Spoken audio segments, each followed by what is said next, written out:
bien que je fus militaire. J'ai été contraint de partir en exil en Belgique. Et pendant que j'étais en exil, ma famille était abandonnée. Mon épouse et les enfants se sont trouvés à Brazzaville dans une église. Et elle attendait désespérément d'être prise en charge par les gens du Haut Commissariat aux réfugiés qui ne venaient pas. Mais à côté de l'église, il y a une femme du Kasaï qui s'appelle Maman Angèle. Ses enfants sont venus, sont passés devant l'église et ont découvert ma famille dans l'état d'abandon et sont allés dire à leur mère, mais la femme qui est abandonnée là-bas avec les enfants, elle parle la langue de chez vous. Nous l'avons entendu parler votre langue. Et cette maman Angèle est venue, s'étant assurée que ma femme et mes enfants étaient des Baluba, les a récupérés, les a logés chez elle. Pendant ce temps, Émile partait à Lagos pour une affaire. Il est passé chez maman Angèle, ayant découvert mon épouse et les enfants, il leur a dit, je vais à Lagos. Quand je reviens, je vais vous reprendre et vous ramener chez nous. Vous ne pouvez pas vivre ici à Brazzaville, dans l'abandon. Et quand il est revenu de Lagos, il a récupéré mon épouse et mes enfants et les a gardés et nourris chez lui jusqu'à mon retour de l'exil en juin 1997. Émile était un homme d'une générosité incommensurable. Il a pris en charge plusieurs enfants abandonnés et orphelins. Il a payé leurs études et assuré leur vie de bout en bout. Je voudrais, en ce moment ici, m'appuyer sur la pensée d'un grand philosophe juif hollandais, Spinoza, qui dit « La conscience est indestructible, elle est éternelle.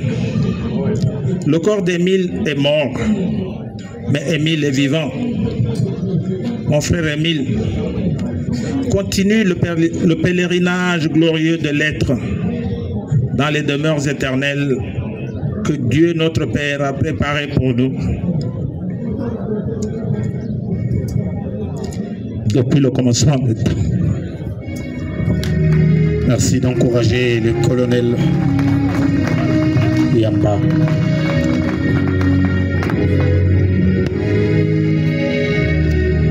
Monsieur Paul Capita vient d'arriver. Nous l'invitons d'ailleurs d'avancer pour son témoignage de 3 minutes.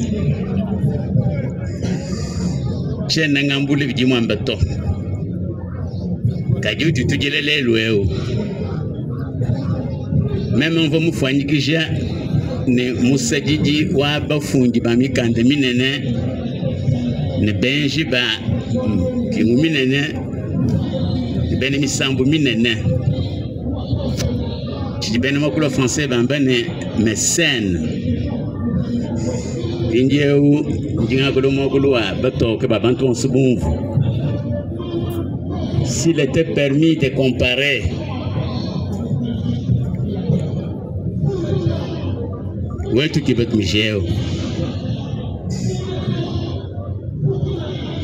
c'était un des grands mécènes de l'UDPS. Mbouye Émile compte parmi ceux qui ont beaucoup de pensées pour la bonne marche et la survie de l'UDPS. Nous sommes tous des pécheurs. Mais quand on demande pardon à Dieu, il nous l'accorde. Sans faire une campagne de n'importe quelle nature, je suis certain en tant que croyant que Dieu a remis tous les péchés d'Émile Mbouyi puisqu'il était un grand bienfaiteur. Mbouyi était aimable. Mbouyi ne distinguait pas les gens.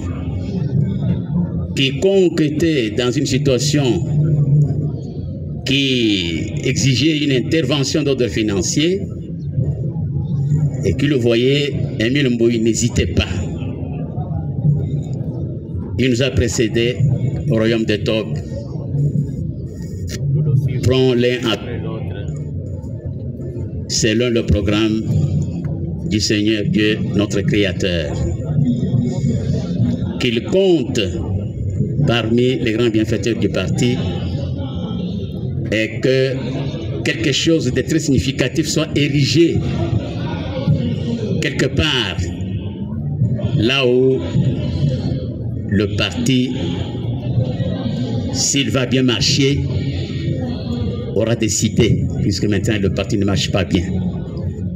Je vous remercie tous. Merci. Alors nous allons écouter à présent le petit-fils. Mademoiselle Mukendi, prière d'avance.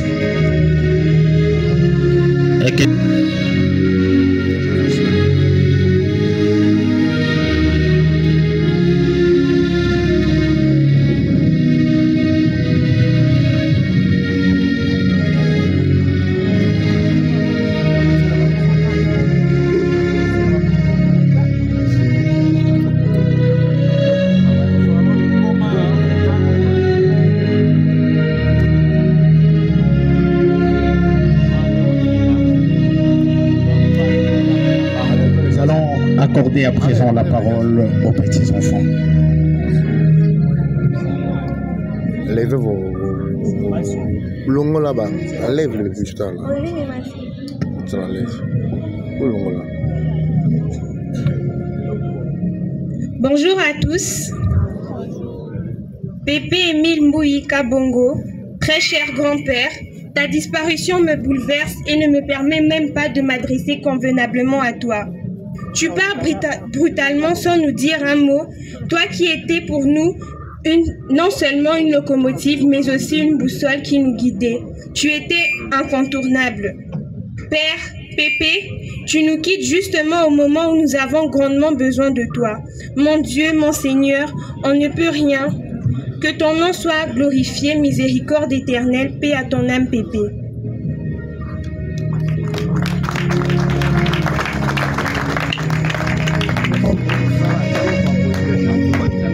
Est-ce qu'on peut acclamer très fort pour encourager le petit-enfant de Pépé Émile?